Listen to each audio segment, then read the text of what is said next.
So இன்னைக்கு ஆயுத பூஜை. ஸோ எல்லாருமே பிசியை க்ளீன் பண்ண ஸ்டார்ட் பண்ணியிருப்பீங்க. ஸோ கேமரா இருந்தால் கண்டிப்பாக ஆல்ரெடி ஸ்டார்ட் பண்ணியிருப்பீங்க. நான் வீடியோ கொஞ்சம் லேட்டாக தான் ரெக்கார்ட் பண்ணிட்டு இருக்கேன். ஸோ அப்படி பிசி க்ளீன் பண்ணுறவங்களுக்கு ஒரு டிப்ஸ் சொல்ல போகிறேன்.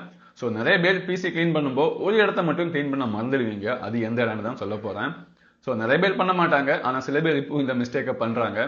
ஸோ நீங்கள் பிசி க்ளீன் பண்ணும்போது முன்னாடி ஃபேன் எல்லாம் க்ளீன் பண்ணுவீங்க, மெஷ் பேனல்ஸ் எல்லாம் க்ளீன் பண்ணுவீங்க. ஸோ உள்ளாடி ஓப்பன் பண்ணி உள்ளாடி கூட டஸ்ட் எல்லாம் க்ளீன் பண்ணுவீங்க.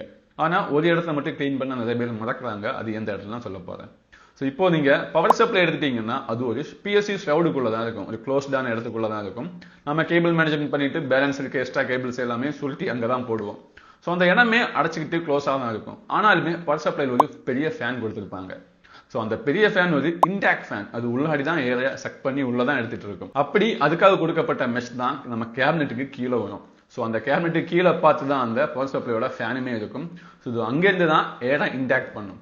ஸோ அங்கே இருக்க அந்த மெஷ் பேனலை தான் நிறைய பேர் க்ளீன் பண்ண மறந்துடுவீங்க. ஸோ அப்படி அந்த இடத்த க்ளீன் பண்ண மறந்தீங்கன்னா பிஎஸ்சிக்கு சரியான ஒரு ஏர் ஃப்ளோ இருக்காது, அதாவது இன்டாக்ட் சரியா போகாது, டஸ்ட் அந்த இடத்துல எல்லாமே ஃபுல்லாக அடைச்சிட்டு இருக்கும். ஸோ இனிமே நீங்க பிசியை க்ளீன் பண்ணும்போது மறக்காம கேபினட்டோட கீழே பாட்டமையுமே செக் பண்ணி பாருங்க. ஏன்னா மோஸ்ட்லி நம்ம பிசியை க்ளீன் பண்றதுக்கு முன்னாடி மெஷ் பேனல மட்டும் சிம்பிளா க்ளீன் பண்ணிட்டு விட்டுருவோம். ஸோ ஆனால் இனிமே க்ளீன் பண்ணும்போது ஜஸ்ட் அதுக்கு பாட்டம்ல இருக்க அந்த பிஎஸ்சி ஷவுடோட மெஸ்ஸையுமே செக் பண்ணி பாருங்க. ஸோ இந்த வீடியோ இன்ஃபர்மேட்டிவ் இருந்துச்சுன்னா என்னோட சேனல் இருக்க எல்லா வீடியோஸுமே செக் பண்ணி பாருங்க.